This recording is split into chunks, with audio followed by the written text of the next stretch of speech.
Bamako ana lamini na bolwana dugu Mali kono Mali ko kan wajabate ikado min gadi minye donc dala côté n'olu dira ɲɔgɔn ma dugu be dia wajabate ikado tingalonye nga dugu ba kono bela jele kana ye ki to i genfɛn bolo no kɛra ikado sigi be koya Bamako na lamini na bolwana dugu wajabate ka bela jele funungu waliɲuman dɔ an sigira an ka kɛnɛ kan la dala jɛmu anw fɛ ya sɛbɛnfura minnu bi la dala boli kɛ kunnafoni abo de maana nga tikɛ abada ni maa saba ma sɔgɔmada in na Gibson control i k'a dɔn ale de b'an bolo kɔrɔ sabula nɛgɛw ani dɛngɛniya ani fiɲɛ tulukala ani naamu bɛɛ lajɛlen b'a bolo bolongɔnden da a si tɛ jɔ ɲɛden fila tɛ jɔ min ɲɛ tulofara ye o tɛ jɔ kunkolo bɛ lama min ɲɛ tasuma ye tasuma kɛmɛ ni kɔ bɛ mɛnɛ a bolo kɔrɔ a bɛ dɔ digi a bɛ dɔ sama a bɛ dɔ jɛngɛ Jibi ye suba ye n'a sɔnna k'a fɔ ko ayiwa ka yamaruya di kunnafoni an b'an jɔ a la sisan karamɔgɔ dɔ tungara nam bala cogo bɛ di wajibate ne bɛ n bolo kari ka don n bi bɔ ni sɛbɛn ye sɛbɛn min n'u k'a ma Nouvelle Horizon ɲɛdangura asafurulayi wajibate k'a dɔn Nouvelle Horizon tɛ sɛbɛnfura in i k'a dɔn informateur kunnafonitigi wajibate a ko min ye cɛsiri ye ni jamana den bɛɛ lajɛlen b'a kɛ n'a fɔ direction générale des impôts ni bɛ wari ɲini yɔrɔ la ka bila jamana wagaden kɔnɔ an bi gɛlɛya fɔ an fɔ la i k'a dɔn a bi duga trésor public a sɔsɔlen bɛ n gami wajabate cakɛda minnu bɛɛ n'olu de bi kɛ sababu ye wari ka don jamana wagande kɔnɔ lɛnbo ale ye disibaba ye cɛ min bɛ yen a to a de ko Macasu Konatɛ Macasi i k'a dɔn a n'a ka danga Umaru B Mayiga a n'u ka cɛdenw n'o ye lɛnpo baarakɛlaw ye wajabate ninnu min ka kɛ suba ye k'a sababu kɛ sigi kelen don ka nafolo min kɔnɔ min ɲini n'o fɛ wajabate k'a don tɛmɛ n'o ka ni hakɛ min ye i k'a jɔ a ka taa kun ni kun ye sɛbɛnnikɛla ko fɛn min bɛ nin kɛ o de ye baara ɲɛdɔn wajabate k'a dɔn ani hakilisigi ani ka jamana ka di n ye a ko l'impôt budget sango san faamaw b'a bila danga mina wajibate k'a dɔn ɲinanda a bilala danga mina i k'a dɔn ayiwa min ye Macasi ye a n'a jɛɲɔgɔnw u tɛmɛn'u k'a mɛnna nin nkalon yɛrɛ min bi fɔ miliyari 835 wajibate sigikun kelen don ka 820 kɔnɔ sɛbɛnnikɛla ko min ye satikalo tile 30 tɛmɛnen ye wajibate n'i y'a ta k'a lajɛ o ye kun ni kun ye maa min bɛ se ka nin kɛ jamana ye o ni foli ka kan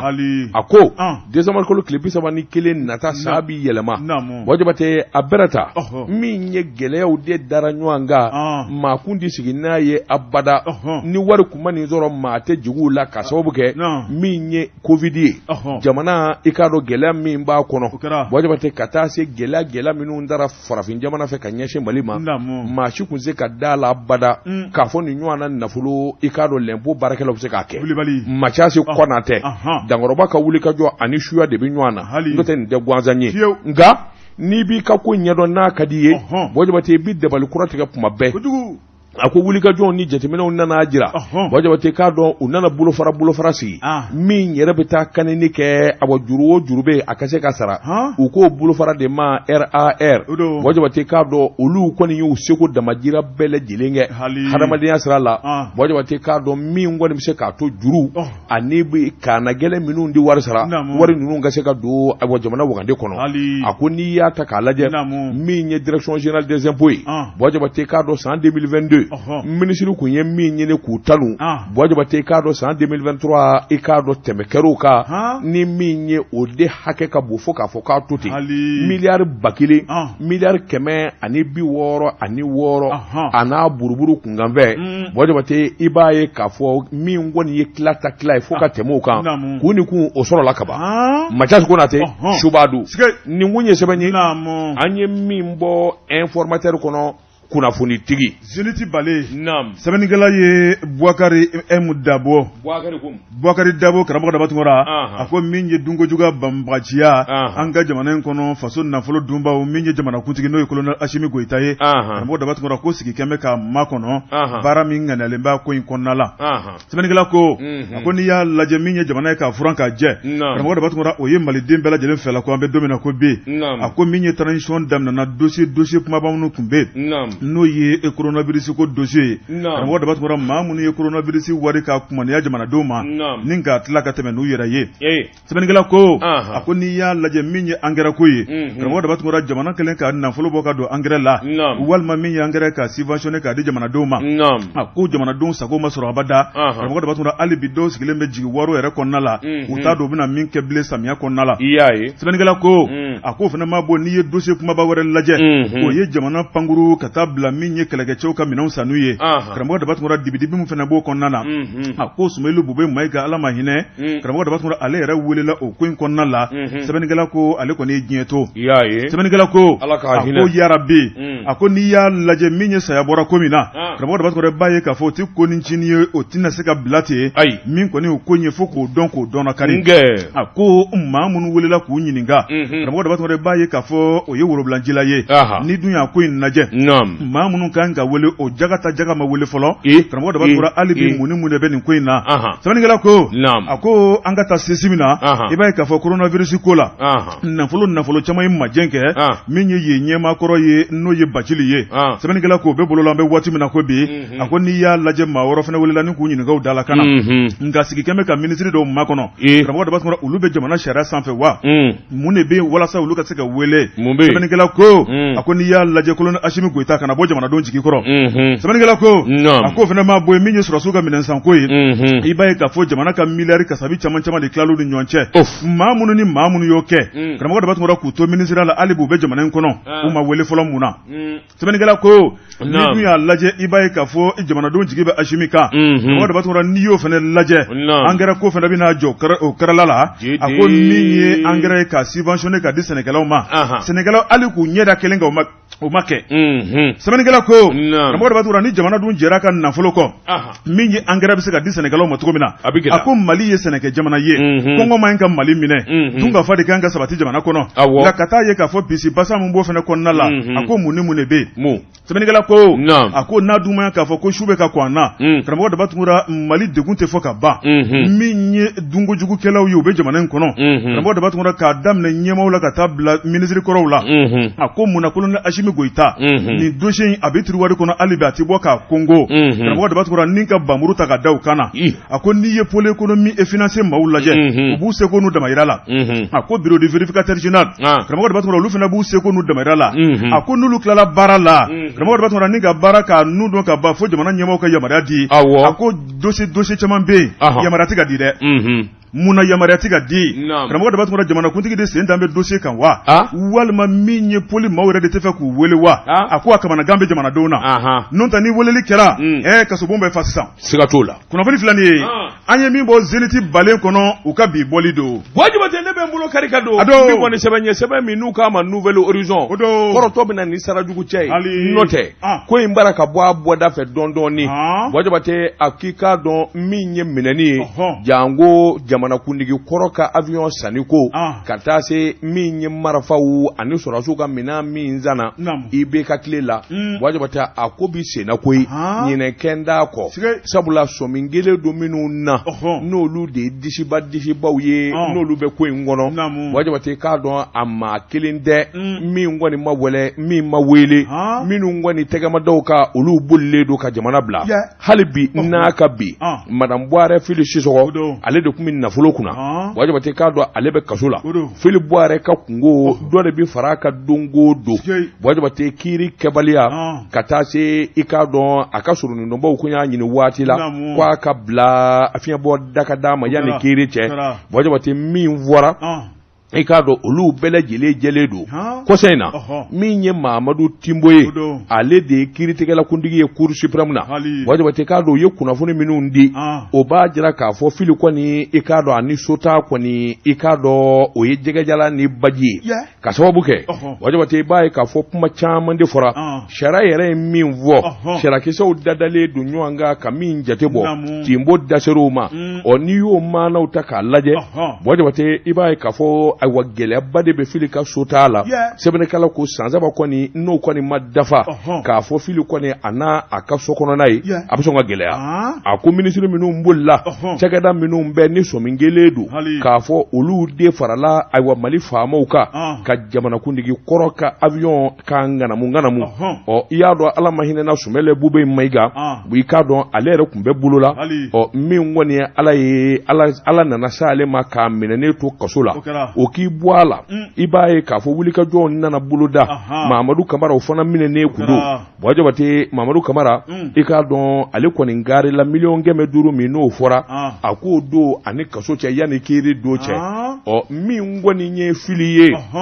Madame Boire fili i k'a dɔn ayiwa fili kɔni kun y'a jira waati la 100,000 in dilen a ko ale ta a t'a ale bolo kelen a t'i jɛn n'a ye maa si den kelen ka 500,000 sara ale to a la k'a sababu kɛ ale yɛrɛ danganiyalen don n'a ye k'a fɔ ayiwa kiiri min ani fɛn min b'ale nɔfɛ a nɔ kelen t'a la min bɛ se k'o jɛya fo kiiri de ka kɛ a kun ye kulekan yɛrɛ bɔ jamanakuntigi la n'o ye Asimi Goyita ye o ka dabali tigɛ ka fɛɛrɛ bɛɛ tigɛ min kɔni bɛ se k'a to ale ka kiiri in bi kɛ sabula ale dalen don a la i k'a dɔn jalaki minnu bɛ ɲɔgɔn kɔfɛ ale kɔni dalen don a la k'a fɔ ale nɔta kelen na o kɔni bɛ dɔn min na o ye kiiri de ye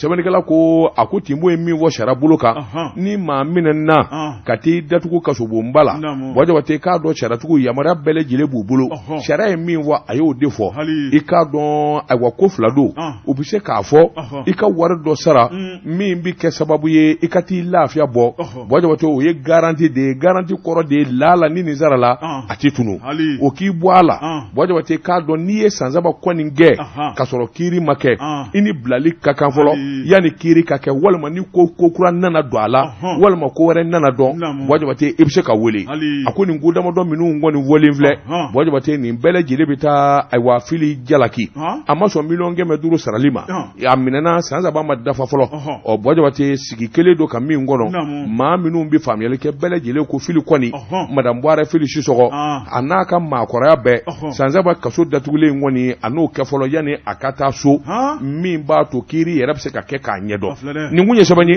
Gafure Hawa Seyidu Tarawele ka sɛbɛn don an ye min bɔ Nouvelle Horizon kɔnɔ ɲɛdankura o Nouvelle Horizon kelen karamɔgɔ Dabatugura ne b'o ta Jibril Keita ni y'ale ka sɛbɛnni ye a ko an ka taa primature la sɛbɛnnikɛla k'a fɔ min ye M5RP karamɔgɔ Dabatugura olu wulila ni ka taa jamana premier ministre la kuma ɲɔgɔnya sɛbɛnnikɛla ko o ma sɔrɔ dɔwɛrɛ fɛ goniya minnu bɛ jamana kɔnɔ n'i y'a lajɛ jamanadenw min kɔni kulekan bɔlen bɛ sɛbɛnnikɛla ko n'i y'a lajɛ gɛlɛyaw de dada bɛ ɲɔgɔn kan a ko jamana premier ministre n'o ye Dr Choguel Kokala Mayiga min ye M5RP o comité stratégie o cɛba yɛrɛ don maa minnu kɛra sababu ye ni ka Ibrahim Boubacar Keita ka fanga dafiri sɛbɛnnikɛla ko sɔrɔsiw ye kɔfilɛ kɛ ni k'a ta k'a kɛ gouvernement ɲɛmaa ye sɛbɛnnikɛla ko a ko gɛlɛya bɛ jamana kɔnɔ Choguel Kokala Mayiga a b'a bɛɛ lajɛlen ɲɛdɔn sabu min ye Mali kunu a n'a bilama ye foyi de ma k'a kɔ a daba la walima a bɛɛ lajɛlen kɛra a ɲɛna sɛbɛnnikɛla y'a yira k'a fɔ min y'a jɛɲɔgɔnw ye olu kɔni y'a yira k'a fɔ gɛlɛya min bɛ jamana kɔnɔ nin waati la karamɔgɔ Dabatugura o tun n'u sigi k'u bolo fila da u sen kan u na wuli u jɛɲɔgɔn u teri karamɔgɔ Dabatugura min ye u jigi ye ka t'u wakili ta k'a da tulo ka janko sigikafɔ ye damu ye min b'a to min ye Choguel Kokala Mayiga ye karamɔgɔ Dabatugura k'a bɛ wuli ka jɔ min na olu b'a dɔn koyi ko sanjukɔrɔ wɔsi de tɛ dɔn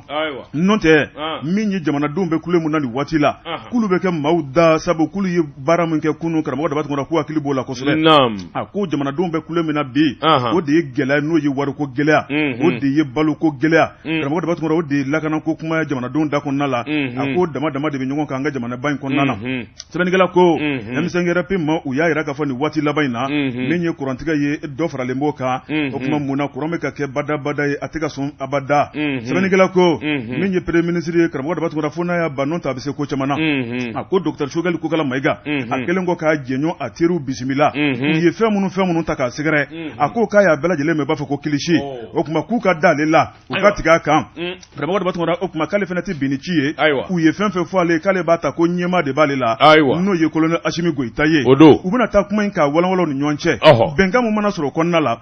karamɔgɔ Dabatugura k'o tɛna dogo malidenw na wa k'a dan b'a la tigɛnba kan k'a fɔ ko bɛnkan a bɛna kɛ bɛnkan ɲuman ye sabu min ye degun ye k'u nakun tɛ abada ka degun da jamanadenw kan karamɔgɔ Dabatugura k'u nakun de ka jamanadenw lafiya kunnafoni filanin ye an ye min bɔ Nouvelle Horizon kɔnɔ a ka bi bɔli don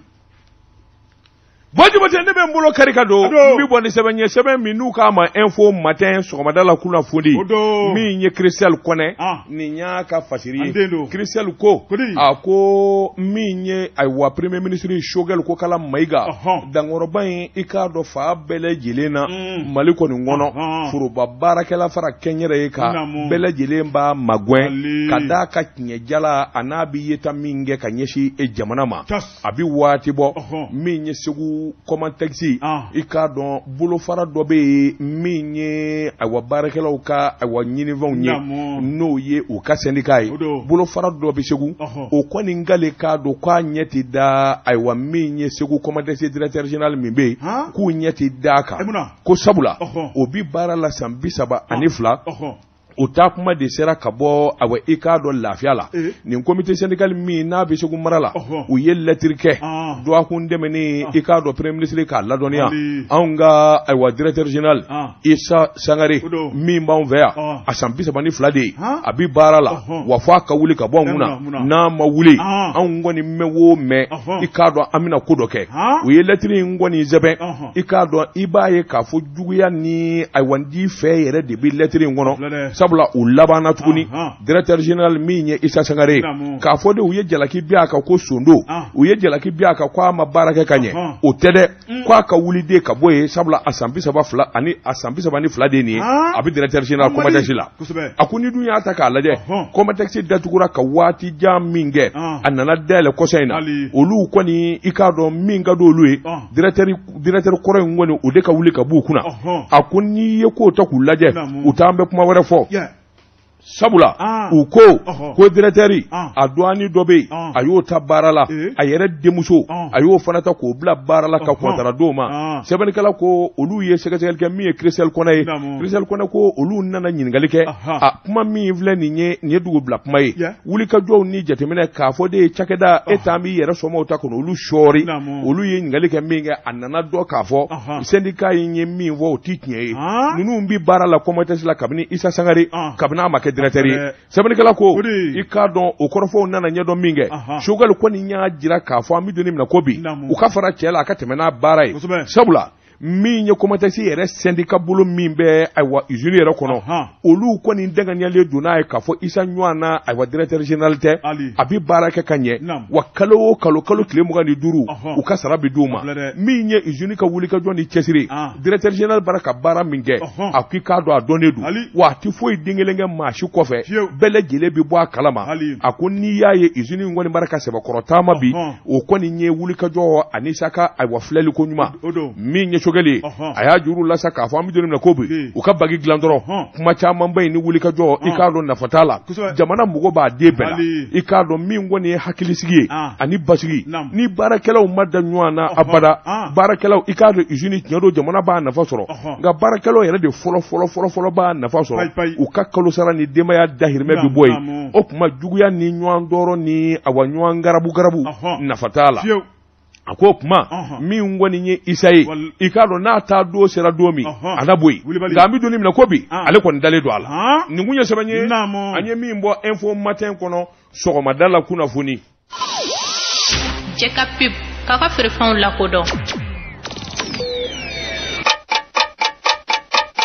Nɛgɛ kanɲɛ 12 sera Bamako k'a fɔ jiginɛw ka bonyamasegi bɛ aw ye. Wajabate mbala cogo bɛ di karamɔgɔ ne bɛ tigɛ don l'indépendant maa min ye sɛbɛnni kɛ a tɔgɔ ye ko Masire Jɔpɔ mɔgɔ dɔ batun an ko an ka taa Kidali Mali marayɔrɔ 8nan a ko min ye MINUSMA maaw ka danajuguya a dara kɛnɛ kan dɛ sɛbɛnnikɛla ko a ko bɛnkan sɛbɛn min bɛ Mali ni MINUSMA ni ɲɔgɔn cɛ karamɔgɔ dɔ batun o de ye u bɛ ka minɛn minnu cɛ ka bɔ Mali kɔnɔ dɔɔni bɛnkan yɛrɛ kɔnɔ min ye novembre kalo min daminɛna bi o tile 15 o de kan ka k'u bɔli ye Kidali kɔnɔna la sɛbɛnnikɛla ko n'i y'a lajɛ kabini kalo tɛmɛnen n'o ye octobre kalo ye i b'a ye k'a fɔ MINUSMA ale ye dibidibi daminɛ a ka baaraw la karamɔgɔ dɔ b'a b'a ye k'a fɔ minɛnba kule minnu b'u bolo Kidali kan kɔnɔ ni k'u doni dɛbɛ dɔɔni ni ka na n'u ye Gawo ni ka tila ka na ni dɔw ye Bamakɔ sɛbɛnnikɛla ko a ko min ye MINUSMA ye bɛnkan kɔnɔ Mali kɛlen ka laɲini kɛ karamɔgɔ de b'a to ka se ka bɔ an ka jamana kɔnɔ ka tɔn yɛrɛ dama bolo a ko kan o kan ni MINUSMA bɛna bɔ a kɔnɔna la kan ko nɛgɛ tile de kan ka ta k'a di Mali armée ma sɛbɛnnikɛla ko a ko fɛn fɛn bolo dara kabini taama in daminɛna karamɔgɔ de b'a to a bɛɛ lajɛlen kɛra o kɛcogo ɲuman na wɔyɔma bɔ kɛlɛ ma kɛ sɛbɛnnikɛla ko nka n'i ye Kidali gungun ta lajɛ sɛbɛnnikɛla yɛrɛ k'a fɔ nin kɔni ye janfa belebeleba de ye min ye MINUSMA ɲɛmaaw yɛrɛ ye min kɛ n'a kɛra kɛnɛ kan dɛ paratata sɛbɛnnikɛla ko a ko Mali armée karamɔgɔ de b'a to an donna kabini octobre kalo la Kidali kɔnɔna la sabu n'i y'a lajɛ MINUSMA ka base belebeleba 3 bɛ yen n'o ye Tesaliti Hagelok ani Kidali dugu kɔnɔna yɛrɛ sɛbɛnnikɛla ko a ko min ye Hagelok ni Tesaliti ye jamana gouvernement y'o minɛ ka ban a ko Mali kɛlɛkɛcɛw an kɛmɛ ka taa an fɛn fɛn kɔnɔ i b'a fɔ ko masakɛ sɛbɛnnikɛla ko a ko n'i ye Kidali dafɛ duguw lajɛ karamɔgɔ de b'a to mɔmɔli fɛn fɛn bɛ bolo da bɛɛ lajɛlen bɛ Mali armée ka dangana kɔnɔna la nka min ye Kidali yɛrɛ dugu kɔnɔna n'a dawolo ni gansan ye o de tan bɛ min ye sema maaw de kɛmɛ k'u banban in na sɛbɛnnikɛla ko a ko min ye sema kɔni kalenka don kabini bi ma se karamɔgɔ de b'a to k'a yira k'a fɔ Mali armée ale ka taa fɛn fɛn MINUSMA ka kan kɔnɔ k'a baara in tɛna nɔgɔya sɛbɛnnikɛla ko a ko min ye kunu kalo tile 31 min ye MINUSMA ka minɛ labanw ye karamɔgɔ de b'a to kunnafoni jɛlen sanuma y'a yira k'a fɔ u y'o cɛ ka ban maa laban minnu tun bɛ olu dɔw donna pankuru kɔnɔ dɔw ye dugumɔsira ta n'u k'u kunda gawo kan kan kɔni k'a labila u yɛrɛ ye ten kungo kɔnɔ sɛbɛnnikɛla ko kabini bamanciw y'a dɔn k'a fɔ MINUSMA tɛ bilen karamɔgɔ de b'a to f'u bɛ ɲɔgɔn digidigi ka don kan kɔnɔ n'o ye sema n'a ɲɔgɔnnaw ye n'i y'a mɛn ko terroriste sema don dɛ sɛbɛnnikɛla ko min ye kan ye u taara kɛ dɛbɛ i b'a ye k'a fɔ min ye mugu kunkan ye k'o bɔ n'o ye coup de sommation ye karamɔgɔ de b'a to ni k'a yira k'a fɔ k'u dafalen bi yan Mali armée karamɔgɔ de b'a to o t'an bagabaga o t'an sira min ye an ka armée y'a yira k'a fɔ min kɔni MINUSMA ka kan ye karamɔgɔ de b'a to n'u ma bɔ a kɔnɔ a jala u bɛ bɔ a kɔnɔ a goya la min ye labɛnw ye k'olu bɛ ka kɛ nin waati la don n'a nataw la min ye sanfɛla ni dugumala ye bamanciw jigi bɛ fɛn fɛn ka karamɔgɔ de b'a to ka da la k'a fɔ an y'o dɔn k'o dɔnna kari min ye k'u gɛn ka bɔ kan kɔnɔ ko al'o tɔ man jan bilen kunnafoni filanin an ye min bɔ indépendant kɔnɔ a ka bi bɔli don wajibate ne bɛ n bolo kari ka don kɔni sɛbɛn ye sɛbɛn min n'u k'a ma le national wajibate k'a dɔn sɛbɛnni kɛba a tɔgɔ de ko Luc Sidibe wajibate k'a dɔn Kidali ko janfa a n'a dibidibi a barika bonyana n'i hakili b'a la haraba wajibate ko naji bɔnnen bɛ jakuma tɔnna waati tɛmɛna Ibrahim Boubacar Keita tile la i k'a dɔn ɛlɛ ni ka nkalon ni namara labɛn k'a kɛ n'a fɔ Kidali kɔni i k'a dɔn an dado wajibate k'a dɔn bolofara minnu bɛ bamanjuw la ni olu welela k'u kɛ Mali sɔrɔdasi ye wajibate k'a dɔn olu de kun dalen bɛ bila i k'a dɔn k'an kɔnɔ fankelen vaare tɛ wa wajibate k'a dɔn sɔmi nana kɛ kabini n'a dɔnna k'a fɔ MINUSMA kɔni n da dɔ don maa 162 a bɛɛ ye bamanji bolofaraw ye nka Mali fini de kun b'u la wajibate perew u sina ka boli ten ni ka kan in yɛrɛ de bila commandement min ye commandant Keita wajibate k'a dɔn ale yɛrɛ sɛbɛnna jogina ni ka tɛmɛ ka kɔrɔ ni hakili b'a la a ko Kidali tiɲɛ a bɛ dɔn wajibate k'a dɔn ayiwa min kɔni ye kɔsa in na colonel Asimu Goyitanw olu minnu ye kɛlɛ kɛ kabini kɔna ka taa jɔ Kidali donda la a dimi b'u la wajibate o de la kabini n'a kɛra président ye Mali fa bɛɛ lajɛlen kɔni ka minɛ ayiwa o de kɔni kɛra MINUSMA yɛrɛ taa kun ye sabula dibidibi ni janfa min b'a jukɔrɔ o dɔnnen don min ye cɛmancɛ fanga ye sɔrɔsiw ye wuli ka jɔ min kɛ wajibate a n'u bara ka dabali ni fɛɛrɛ minnu tigɛ i kana siga wajibate k'a dɔn Kidali kɔni a mana kɛ cogo o cogo don bi kɛ de o ye wajibi nin sɔrɔsi bolofara min bɛɛ janfanduw de don wajibate k'a dɔn sabula min kɔni ye hakilinaw ye ani u ka taabolo dɔnnen don wajibate sabula n'i y'a mɛn ko ayiwa force armée u ko min ma reconstitué a suruma de ye ayiwa Bakfar wajibate k'a dɔn Kidali kan kabini MINUSMA ma taa octobre kalo tɛmɛnen na wajibate olu y'u kɛ bɔ ye maa si t'u taa yɔrɔ dɔn sɛbɛnnikɛla ko sɔrɔsi ɲɛmaaw nana dɔn k'a fɔ ninnu bɛ nin janfa minɛ a bɛrɛ ta aw k'a ye Mali sɔrɔdasiw ye wajibate k'a dɔn ka haramu ni k'u bila mankan gɔlɔ kɔnɔ yanni diɲɛ wuli cɛ i k'a dɔn olu kɔni sɔrɔsiya Mali to a la u banna n'u bɛ min kɛ sa u k'o kɛ cɛ kɛmɛ ni 62 70 ni 9 wajabate o ye sema maaw ye 87 o ye plateforme ye wajabate k'a dɔn nuri ni nari n y'a f'i ye ko nin bɛɛ lajɛlen indu den ye wajabate k'a dɔn u kɔni duruna pelengetew k'a fɔ de u segira ka na i k'a dɔn faaba kɔnɔ walima a nana dɔ k'a fɔ nin ko in ye fɛn min ye Mali ɲɛmaaso n'o ye sɔrɔsi ɲɛmaaw ye olu kɔni ye sanction kɛ sanction in de ye u k'u bɛɛ lajɛlen dɔn ni ka danni kɛ karisa t'a la karisa t'a la karisa t'i ya wajabate numéro matricule u ye nin ye wajabate toi ni jamu ye nin ye wajabate i k'a dɔn wa i gɛnna yanni diɲɛ wuli cɛ i tɛ kɛ Mali sɔrɔdasi ye i kun bɛ bamanja wale min na o de ka di ye o de y'a to ɲɛmaaw ma min f'i ye i y'o kɛ ka boli ka sin ka kan yɛrɛ bila o tuma i ni kungo bi y'a la a ko an bɛ don min na ko bi wajabate k'a dɔn a ko ɲɛ bi dɔn sabula nin janfa minnu dilanlen don wajabate i k'a dɔn nin munumunu salo ni nin dabalijugu minnu tigɛlen don a bɛɛ lajɛlen ɲɛ bi dɔn MINUSMA ma taa ka bɔ Kidal wajabate k'a dɔn sema mɔgɔw ma t'u da k'a kɔnɔ sɛbɛnnikɛla ko ni Ala ma far'u kan u b'u kaburu kɔnɔ ye nin kun ye sɛbɛn ye an ye min zalo ka bɔ le national kɔnɔ a ka bi bɔli la an bɛ te min te jumɛn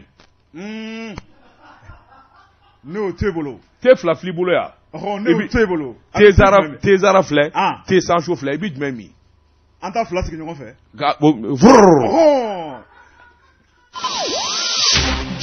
karamɔgɔ de bɛ tugara bala cogo bɛ di wajibate ne bɛ n bolo kari ka don n bɛ bɔ ni sɛbɛn ye sɛbɛn min n'u k'a ma nouvelle horizon wajibate k'a dɔn Ben Sherifu nin y'a ka fatiri ye wajibate ni Ala ma jangɛ ɲina min ye kɔɔri sɛnɛnaw ye wajibate i k'a dɔn a bɛ kɛ gɛlɛyaba ye dɛ gɛlɛya min ni maa yɛrɛ t'a ko dɔn n'i ye Mali ta k'a lajɛ wajibate k'a dɔn kɔɔri feereli i k'a dɔn nafolo bɛ kɛ i k'a dɔn sababu ɲuman caman y'an ka jamana ma sabula sɛnɛ i k'a dɔn Mali kɔni kɔɔri la matanga nka ni sɛnɛkɛlaw n'olu kamana gwana walima dungo jugu tali don k'olu sɛgɛrɛ wajibate k'a dɔn baara gɛlɛyara sɛbɛnnikɛla ko a ko ɲina kɔɔri sɛnɛnaw wajibate k'a dɔn u dimi bɛ fo k'a fɔ k'a to ten sabula u kamana gannen don nganamu tali don k'u sɛgɛrɛ wajibate k'a dɔn Kucala Doila Kajolo Sikaso Kiyan Kɛnparana Kɔlɔnjɛba Kita Fana Amaban u ko ɲina ni Ala ma janga u ti kɔɔri sɛnɛ walima u yɛrɛ u ye kɔɔri min sɔrɔ wajibate k'a dɔn ni Ala ma janga CMDT tɛgɛ ti d'a kan sabula u kamana gwana a fɔra ko jamanakuntigi ye miliyari 9 a n'a kunkanfɛn de ta ka di wajibate minnu dalen don climatiseur kɔrɔ u b'a k'u sago kɛ wari in na ninnu minnu bi wɔsi la wajibate k'a dɔn u ma a wari in dafa foyi dɔn min ye awa Conseil supérieur de l'agriculture min kɛra juin kalo tile 5 san 2023 wajibate i k'a dɔn a kuma fɔra miliyari 9 ani miliyɔn kasabi caman de jamanakuntigi ye o de ta wajibate i k'a dɔn ni ka di kɔɔri sɛnɛnaw ma juru bɛ minnu na ka taa se n k'i ɲininka a n'a kunkanfɛn caman ani samiya a ye minnu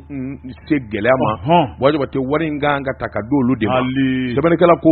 CMDT de kan k'i hakili don wari in na ni ka wari in dilan ko i k'a dɔn a n'a makaba ko o ɲɛ ka se ka dɔn nka an bɛ donni min na ko bi kabini o don fo bi wajibate CFA miliyari 10 dɔɔni k'a jɛ min ye wari in ye ɲɛma sɔrɔ a la a ko min ye Zanjugu Kɔnɛ ale min ye Front pour l'émergence et renouveau n'u k'a ma faire Mali ale min ye o ɲɛmaa ye ale bɛ Awa Kɔlɔnjɛba mara la a ko nin y'olu kamana gwa san kelen i k'a dɔn a bɛ n'u k'o bɔ wajibate i k'a dɔn Awa kɔɔri sɛnɛna farafinna bɛɛ lajɛlen de mɔkili donnen bɛ i ka kɔɔri sɛnɛnaw na a ko n'i ye misali ta Korowarikaw kan wajibate Korowarikaw i k'a dɔn yen jamana olu ye miliyari 30 de di u ka kɔɔri sɛnɛnaw ma a bɛrɛ ta olu fanga t'anw dabɔ waasa u ka dɔ fara galabu kan sabula gɛlɛya minnu y'u sɔrɔ i ka don ka se ka duga san 2022 a ko anw fɛ yan anw ka kɔɔri sɛnɛ fanga ka bon seba b'an ye sɛnɛkɛlaw bi cɛsiri la san o san n'a ma fɔ engrais a tilacogo ma ɲɛ nganamu bi ta k'o sɛgɛrɛ wajibate i k'a dɔn walima wari mana di u b'u bolo kari kɔnɔ Fermali ɲɛma a ko ɲinanda in kɔni kɔni bɔjabata a bi dan dale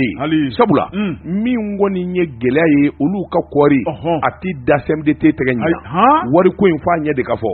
a ko dɔw ko hali bi n'a ka bi jamanakuntigi kun ye layidu min di k'a fɔ miliyari ta dɔɔni k'a jɛ a n'o di k'u ko k'o ma di bɔjabate i k'a dɔn o tɛ se ka kɛ sabula u dalen don a la k'a fɔ jamanakuntigi Asimu Goyita sɛnɛ bɔjabate ani sɛnɛkɛlaw i k'a dɔn hakilina min b'a la ka ɲɛsin jamana ma a b'a dɔn ale tɛna to kɔ nka min ye ko gɛlɛya dun bɛ min wari in bɛ mini bɔjabate k'a dɔn délégation caman sɛnɛkɛlaw u bɛɛ lajɛlen kɔni ŋaniya ye kelen ye bɔjabate transition dɛmɛni bɛ bɛɛ lajɛlen kɔnɔ nka min ye nin ŋanamu ye ni jamana faamaw yɛrɛ de ma wuli ka jɔ kɛ ka kuma bɔjabate walima k'u wakili don ayiwa kɔɔri ko in na bɔjabate k'a dɔn a ɲɛ tɛ sɔrɔ an bɛ don min na ko bi min kɔni ye sɛnɛkɛlaw ye bɔjabate i k'a dɔn fɛn damadɔ kɔni bɛ bɛn kelen don kan gali ni wariko in ka ɲɛnabɔ bɔjabate o fana ka bɔ yen u ye ayiwa jalaki o jalaki n'u y'o bɛɛ lajɛlen bɔ k'a bin bɔjabate nin bɛɛ lajɛlen ka ɲɛnabɔ o de la kɔɔri fana min ye a feereta in ɲina fɔlɔ minnu kɛra n'o ɲɛnabɔ u bɛ sɔrɔ ka kɔɔri sɔngɔ bɛn min ye 100 kilo kelen o kilo kelen bɔjabate sɔngɔ ko fana ma wulikajɔw ni jateminɛw bɔjabate gɛlɛya ani ayiwa angɛrɛw bɔjabate a bɛɛ lajɛlen ɲɛ de ka fɔ n'o tɛ ɲinan kɔni u na gɛlɛya don ala m'an kisira nin kun ye sɛbɛn ye a ye min sɔrɔ ka bɔ nouvelle région kɔnɔ ɲɛdankura le reporter sɛbɛnnikɛla karamɔgɔ ye la rédaction ye min ye bureau du vérificateur général ye karamɔgɔ de b'a tɔgɔ e ko ni degun bɛ maa la ni baara bɛ maa bolo jamana kɔnɔ bi min ye dunkojugu o kuma olu kɛlɛli ko k'u kɔbɔ fiɲɛ na karamɔgɔ de b'a tɔgɔ min ye dɔ farala ko kan tuguni min ye Mali lɔgɔli professionnels ye karamɔgɔ de b'a tɔgɔ jamana bɛ lɔgɔliden minnu bila ka taa kalan kɛ a tɔgɔ la sɛbɛnnikɛla yira k'a fɔ min y'o baara kɛcogo jugukɛlaw ye miliyari 19 k'olu fana y'o nɛmu dɔw ma sa ɲinɛ o sɛbɛnnikɛla ko karamɔgɔ de b'a tɔgɔ n'i y'a lajɛ jamana de kan k'a denw bɛɛ lajɛlen don lakɔli la nka min ye Mali ye o dɛsɛ bɛ an ka jamana kɔnɔ maa caman de bɛ defu sɔrɔlen kɔfɛ u bɛ orienté ni ka taa l'école professionnelle la karamɔgɔ de b'a tɔgɔ nka jamana b'a jɔ n'u ka kalan musaka ye sɛbɛnnikɛla ko a ko musaka min bɛ ta ka don école privée ma karamɔgɔ de b'a tɔgɔ b'a ye k'a fɔ papier lankolon de dilanlen bɛ a dɔw yɛrɛ bɛ yen lakɔliden yɛrɛ tɛ a ye kalan bila a mɛnna sɛbɛnnikɛla ko min y'u ka bigi ni kayisɔngɔw ye nafolo minnu bɛ ta k'a di karamɔgɔ de b'a tɔgɔ a ta tila tɛ don a la a ko n'i y'a lajɛ min ye dibidibi fana cayara kalanko bunako kan karamɔgɔ de b'a tɔgɔ nka dɔw b'a kɛ ka ɲa olu jabajɛlen don nin ko in na nka minnu ta ye u mago t'u kɔ kuma na u mago tɛ kalandenw ka ɲɛta la u mago tɛ jamana yɛrɛ la a bara ta nafolo bɛ ta k'a d'u ma a bɔra an ka foroba wagante de kɔnɔ maaw ka impôt ni taxi jamana b'a jɛ min y'a ka baara sɛbɛlamaw la k'a ta k'a di aw ma a ka se ka denmisɛnninw kalan nka min y'o baara tigɛ a kɛcogo la sɛbɛnnikɛla ko min y'o danna juguya ye dɛ karamɔgɔ de b'a tɔgɔ ko de fana bɛna ban Mali kalanko la sɛbɛnnikɛla ko min ye mɔmɔli min kɛra bureau du vérificateur général maaw fɛ min kɔni lakɔliso tɔgɔ ma fɔ nka miliyari 19 miliyɔn 744 karamɔgɔ de b'a tɔgɔ ko de yera min ma taa tasira jɛlen kan maa minnu kɛra sababu ye k'a nɛmu u dɔnna ka ban tɔgɔ de ma fɔ nin na o kuma k'u k'a ko teliya n'o ye reporter ye sɛbɛnnikɛla ko a ko don n'a nataw la karamɔgɔ de b'a tɔgɔ lakɔliso min ye ni kolokala baara in kɛ u tɔgɔ bɛɛ lajɛlen na ta ka jamanadenw sɛgɛrɛ sabu ye min kɛ a ma ɲabada min ye faso ka nafolo ye k'o ta k'o di aw ma k'a ka faso ka denmisɛnw kalan aw tɛna kɛ ni kalan ye aw tɛna kɛ ni wari sigini ye karamɔgɔ de b'a tɔgɔ ko dunko juguya tɛ bɛn bilen Mali kɔnɔ Malikurako kuma min bɛ da kɔnɔ nin waati la karamɔgɔ de b'a tɔgɔ k'a bɛ k'a lakika de kolonɛli Asimi Goyita tile la kunnafoni fila nin ye an ye min bɔ le reporter kɔnɔ u ka bi sɛbɛnnin don waati n'a ka waati ma se bita an b'a bila yan pepewu yan'an man kɔ don karamɔgɔ an bɛ foli ni tani ta ka taa kan na dankɔrɔba bɛ n'o ye